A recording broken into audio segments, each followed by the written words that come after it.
Good morning from the capital city of Serbia, Belgrade. It's cold, it's rainy, but we're only here for one day, so we need to make the most of it. We are Sarah and Marek. In October 2020, we left our home country of South Africa and set out to see the world using budget travel strategies to make our travels last as long as possible.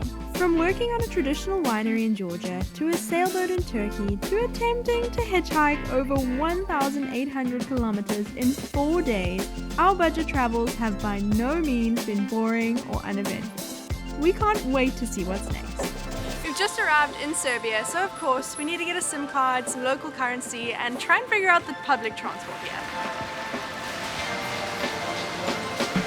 We had a few Bosnian marks left over and we wanted to exchange all of that. Now we had 24 marks left, but unfortunately they don't take coins.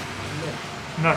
So we could only exchange 10 of those marks. And luckily we got the right amount of change. We even did a quick little calculation inside to make sure that it was correct. And it was, like, down to the cents of it. So it's a very good start to the day. No getting ripped off like we did in Prague.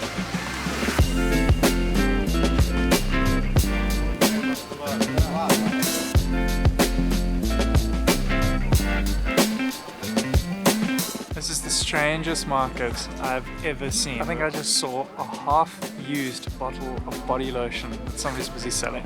It kind of seems like if a person finds something on the road, they kind of just pick it up and bring it here to sell. Really strange place. Cold. Properly cold. You can tell that this market is local through and through. On that side, there's lots of things going on there, lots of haggling. If you can think of it, you can find it there. They have everything. This side, there's lots of local produce, but you can really just tell that it's a local market. It's not touristy at all.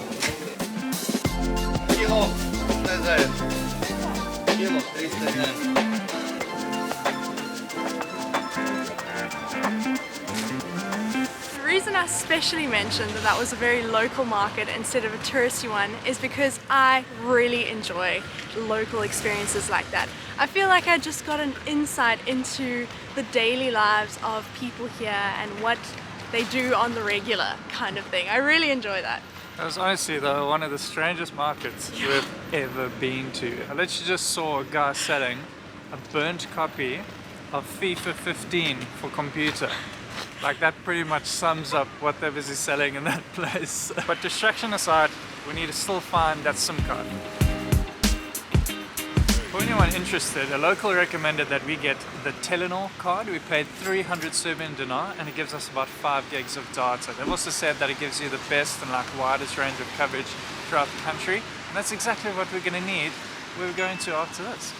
Marek, give us a cold update. Both of my big toes want to fall off. Walking back to that same little kiosk because apparently you can also get transport cards from these things. Unfortunately, this particular kiosk didn't have transport cards, but now we know for sure that a kiosk somewhere will have some, so we just need to keep a lookout for one of those.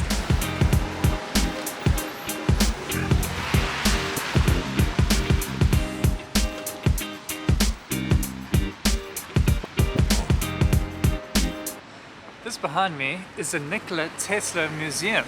Now, there's a little bit of controversy about it all because he was actually born in mainland Croatia but grew up identifying as a Serb. Now there's a little whole backwards and forwards as to what he truly is, but the museum is here in Serbia, so take it what you will.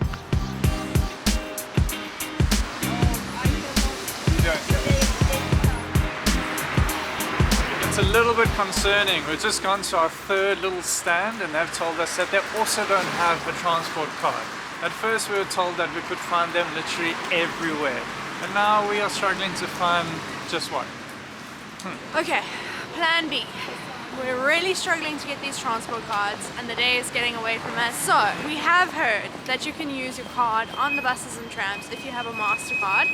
And we also have a little bit of cash. So we'll see how far that can get us for now.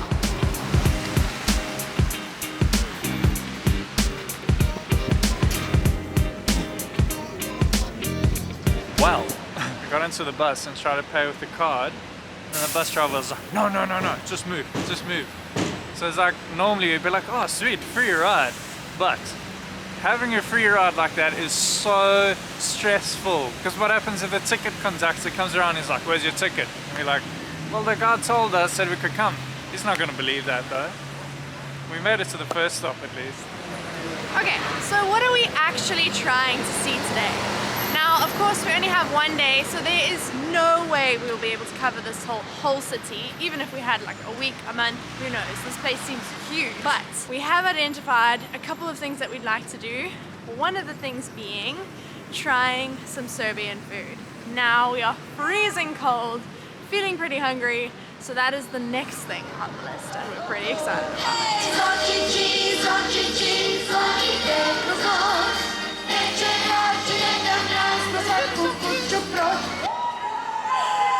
We just stumbled upon some Christmas celebrations. Now, we're actually not sure what the date will be by the time this video comes out, but the date today is the 16th of December.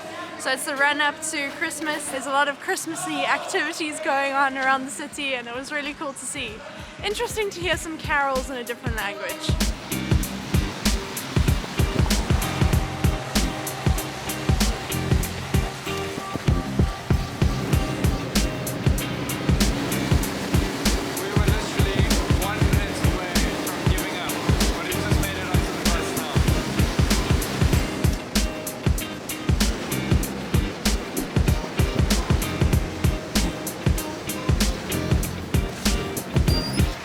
Made it to a little town outside of Belgrade called Zemun. Now we're looking for a nice budget-friendly place to eat, and it's just over there. Now the reason why we always say we have such major trust issues with Google Maps is because if instead of just saying, yeah, just walk across the street, it's telling us to go that way and all the way around this place. It wants us to go 3.4 kilometers instead of just there. Anyway, let's go. So just to clarify, in case you're wondering why we've actually left the center of Belgrade, is because we've been advised that the food and stuff inside of Belgrade itself is really expensive. So the best place to come get a cheap eat is outside of the city center, but really good food as well.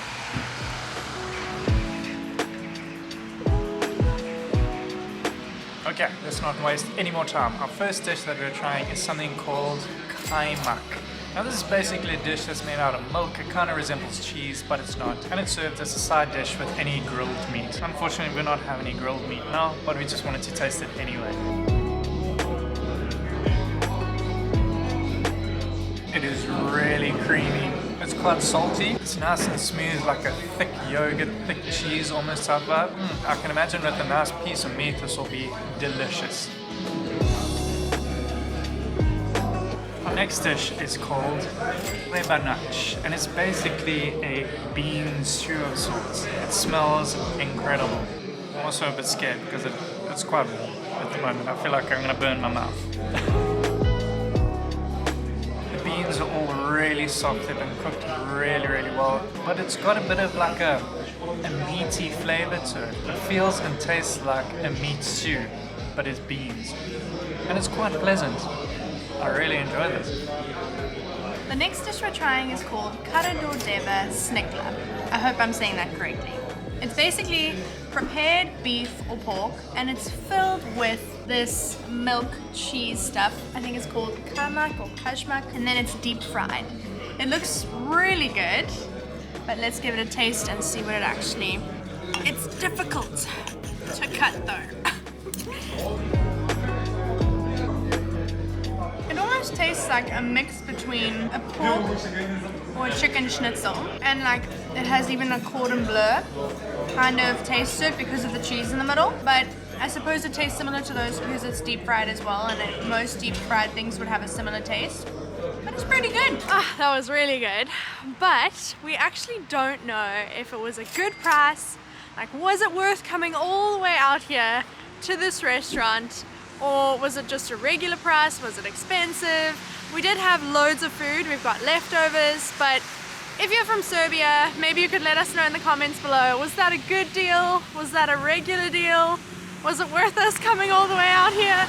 Now have a 12-minute wait and then taking a bus straight back into the city.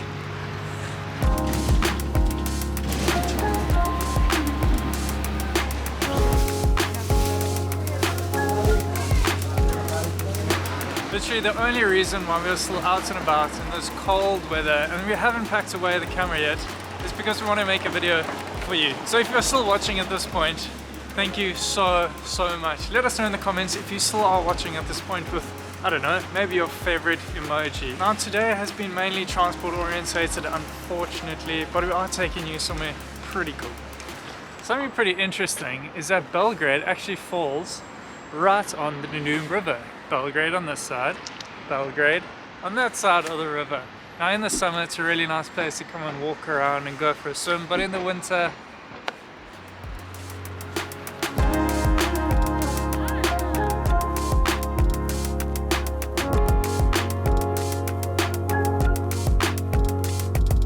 we have brought you to one of the top visited places in all of Belgrade. I don't know why I'm being so dramatic.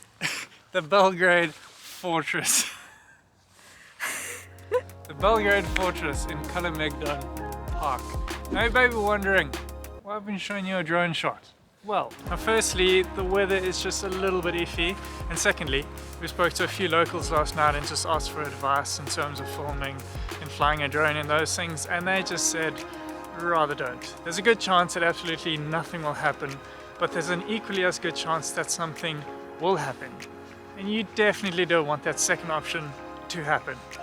We have no idea why, but there are just a bunch of dinosaurs everywhere. Like this one over here has been serving drinks. Just a random little section. I don't know, it's part of the park or it's just in one section of the fortress area, but there's just a bunch of dinosaurs. Okay, we thought that was the last thing we wanted to show you, but there's actually one more thing. We didn't even know about this until we arrived last night.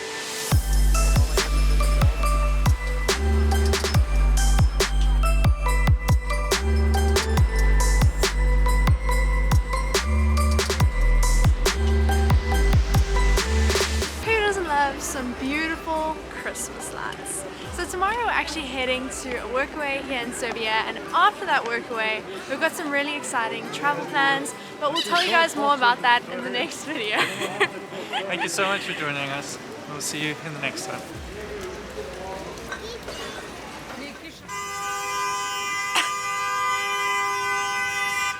Alright.